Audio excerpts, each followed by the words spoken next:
पुढचा अनुभव आहे तारणहार गुरुदेव. तारणहार गुरुदेव हा अनुभव आहे, दिलीप पंडित लिहित आहेत. तर मार्च 1969 ची गोष्ट आहे. बाबा दिल्लीहून परतले होते. त्यावेळी एक दिवशी माझी आई गाढ ध्यानात बसलेली पाहून मला फार आश्चर्य वाटले. आश्रमात जाणे येणे सुरू झाल्यापासून मी आत्तापर्यंत फक्त 2च व्यक्तींना ध्यानमग्न अवस्थेत पाहिले होते. मला तर ध्यान हा एक नवीन विषय होता. 20 मार्च रोजी रात्री माझी आई ध्यानाला बसली होती. त्यावेळी ती कसे ध्यान करते ते पाहण्यासाठी केवळ कुतूहल म्हणून मी तिच्या शेजारी बसलो. तिला होत असलेल्या काही विचित्र मुद्रा पाहता पाहता माझे पण ध्यान लागून गेले. माझ्या पाठीच्या कण्यात कंपन होत आहे आणि माझ्या साऱ्या शरीरात विद्युत प्रवाह सुरू झाला आहे असा अनुभव मला झाला. भ्रूमध्यातही किंचित दुखू लागले. मला प्रकाशही दिसला. माझे मस्तक गोल गोल फिरू लागले. खूप थंडी वाजू लागली. मी मुसमुसून रडू लागलो आणि डोळ्यांतून अश्रुपात सुरू झाला. ते आनंदाश्रू नव्हते की दुःखाश्रूही नव्हते. मी का रडत होतो ते माझे मलाच कळत नव्हते. बाबांच्या कृपेने त्या दिवसापासून असे ध्यान सुरू झाले. ध्यानाला बसलो की अनेक अनुभव येत. प्रत्येक वेळी अनेक रंग दिसू लागत, अनेक प्रकारचे नाद ऐकू येत. 1 आठवड्यानंतर आम्ही गणेशपुरीला गेलो. आश्रमात पाय ठेवताच मला इतका अवर्णनीय आनंद झाला की टेबल टेनिसची मॅच जिंकल्यानंतरही तसा आनंद कधी मला झाला नव्हता. बाबांची परवानगी घेऊन मी ध्यान मंदिरात जाऊन ध्यानाला बसलेले दिसलो. बाबांची परवानगी घेऊन मी ध्यान मंदिरात जाऊन ध्यानाला बसलो. ध्यानात मला भगवान नित्यानंदासारखे एक महात्मा पुरुष शिवलिंगावर बसलेले दिसले. त्याचे केवळ शरीर दिसले. चेहरा काही दिसला नाही. त्यांनी फक्त एक भगवी लंगोटी परिधान केली होती. चुकलेल्या लेकराला आईला पाहून जसा आनंद होतो किंवा अंधारात चाचपडणाऱ्या मनुष्याला प्रकाश दृष्टीस पडताच जो आनंद होतो, तशाच आनंदाचा मला अनुभव आला. तेव्हापासून रोज मला त्यांचे ध्यानात दर्शन होते. मी स्वतः देखील त्या महात्म्यांपाशी शिवलिंगा जवळ ध्यानाला बसलो आहे असे मला दिसले. माझा आणि त्या महात्म्यांचा युगानुयुगांचा संबंध असावा असे मला वाटू लागले. हळूहळू त्यांच्याविषयी माझ्या मनात प्रेम आणि आदर वाढत गेला. त्यांना मी लंगोटीवाला म्हणू लागलो. त्यांनी मला सोहम मंत्राचा जप करण्याची आज्ञा केली. तेव्हापासून मी त्या मंत्राचा जप करीत असतो. एक दिवशी त्या लंगोटीवाल्या बाबांनी मला सांगितले की इथे ध्यानाला बसू नको. मी तुला दुसरे स्थान दाखवतो.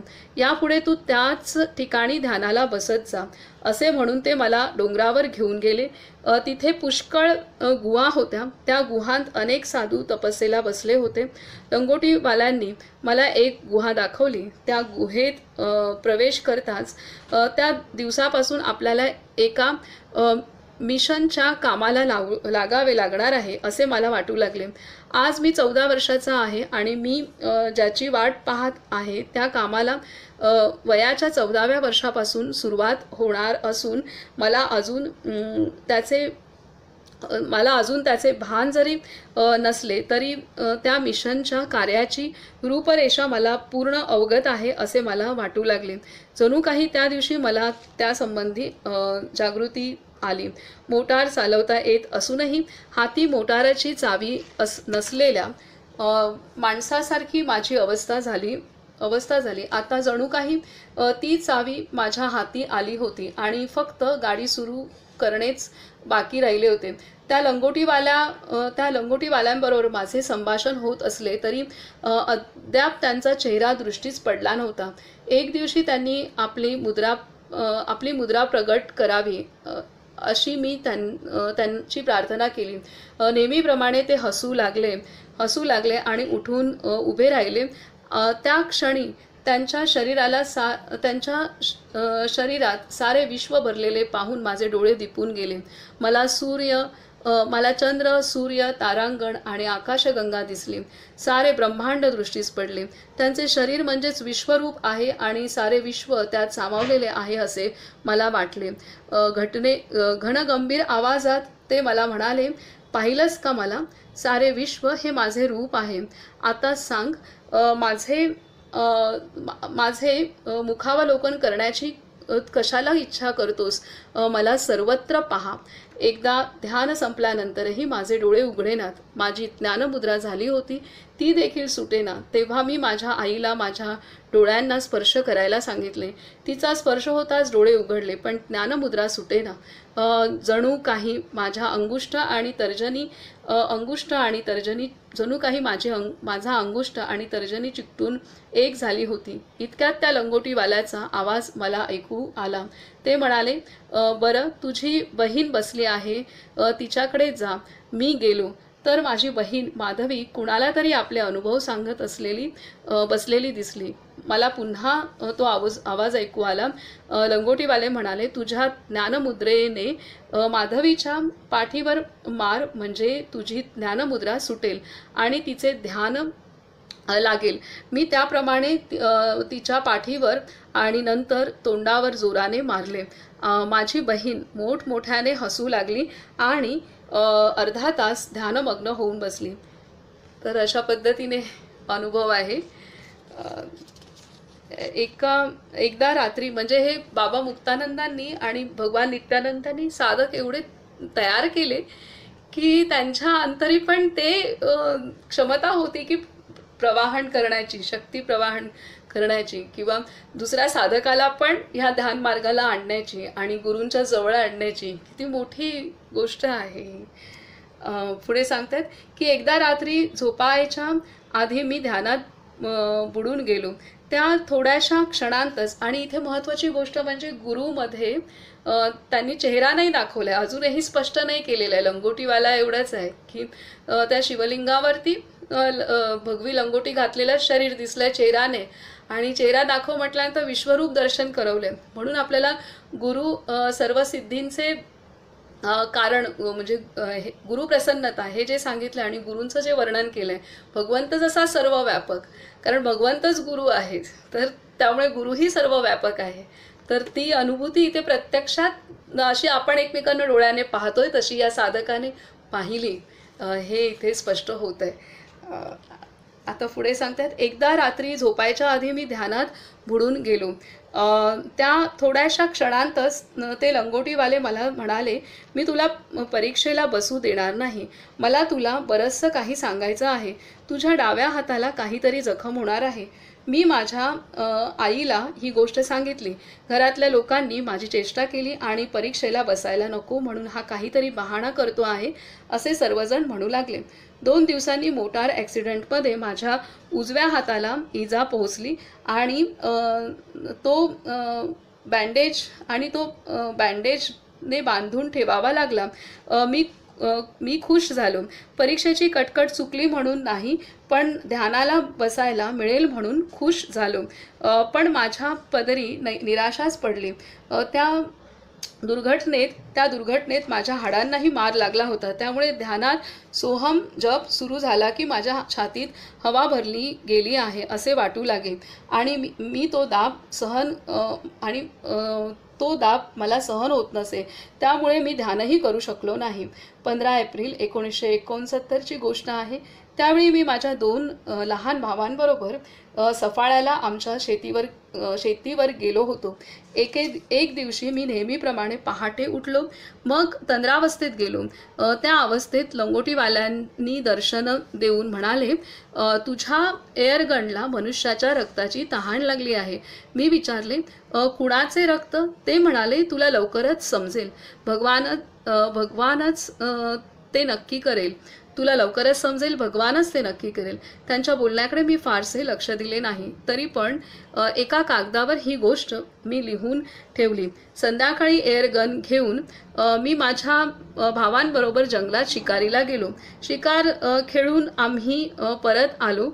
घरी आल्यावर एक एअरगन दोन्ही गुडघ्यात पकडून मी तिचे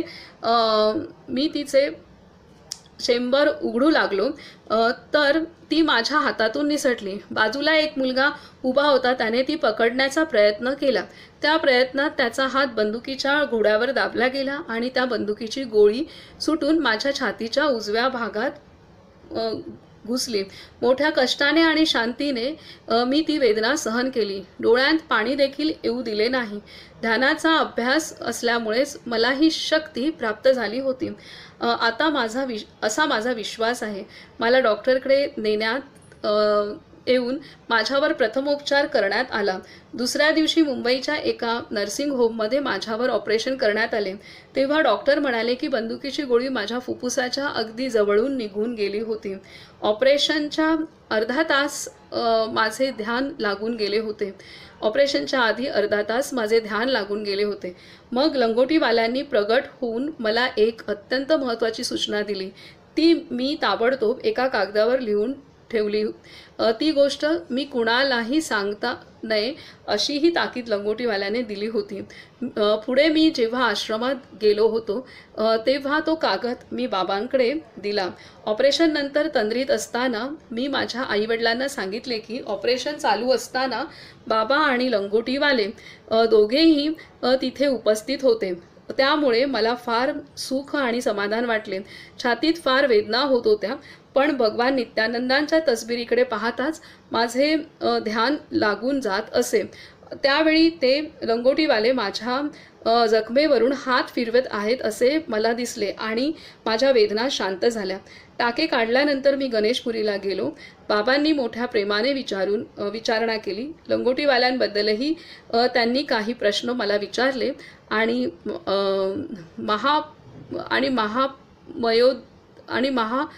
महोपाध्याय पंडित गोपीनाथ कविराज यांनी लिहिलेले साधू दर्शन आणि सत्प्रसंग हे पुस्तक वाचायला दिले.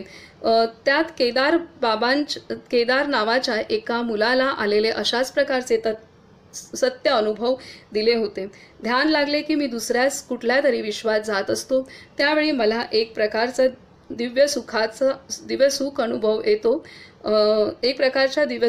अनुभव येतो. हे सुख, ही शांती, हा प्रसाद म्हणजे मला माझ्या गुरूंच्या कृपेने प्राप्त झालेली एक अपूर्व देणगी आहे असे मी मानतो. त्यांनीच एका मोठ्या संकटातून मला वाचवले होते. सारी त्यांचीच कृपा आहे. सद्गुरू सारिखा असता पाठी राखा, इतरांचा लेखा कोण करी. सद्गुरूच तारक आहे, मग इतरांची कोण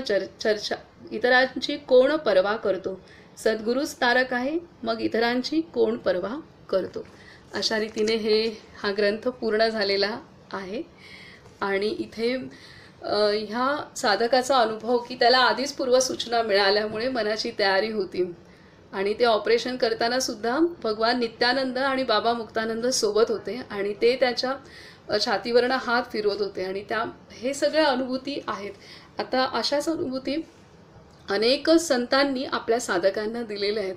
आजारपणात दिल्यात, मृत्यूच्या समयी दिलेल्या आहेत आणि अशा अनुभूती आहेत. तर इथे आपण थांबूयात. महाराजांची वचनं ऐकू आणि बाबा भगवान नित्यानंदांचं पण चरित्र वाचनाचा अभ्यास, स्वाध्याय आपल्याकडून करून घेतला जावा अशी प्रार्थना आपण दोन्ही गुरुशिष्यांना करूयात.